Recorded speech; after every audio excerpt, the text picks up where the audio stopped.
রূপ যৌবনে পরিপূর্ণ অপরূপা সুন্দরী এক মেয়ে জঙ্গলের পাশে থাকা নির্জন এক মেঠো পথ দিয়ে হেঁটে যাচ্ছে। এমন সময় হঠাৎ করে প্রচন্ড বেগে ঝড় শুরু হয়ে গেল। তখন সেই মেয়েটি দেখতে পেল দূরে একটা ঘর দেখা যায়। এই ঝড়ের কবল থেকে বাঁচার জন্য মেয়েটি ওই ঘরের দরজায় কড়া নেড়ে সাহায্য চাইল।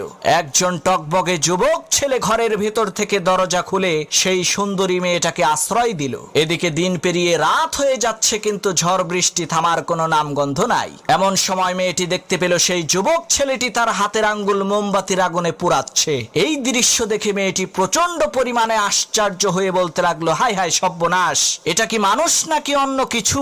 পরের দিন সেই মেয়েটি বাড়িতে যেয়ে তার বাবার কাছে সব ঘটনা খুলে বলল, কাল রাতে তার সাথে কি কি হয়েছিল। তখন সেই মেয়েটির পিতা সেই ছেলেটিকে এসে জিজ্ঞেস করলো, বাবা, গতকাল রাতে মোমবাতির আগুনে তোমার হাতের আঙ্গুল পুড়িয়েছো কেন?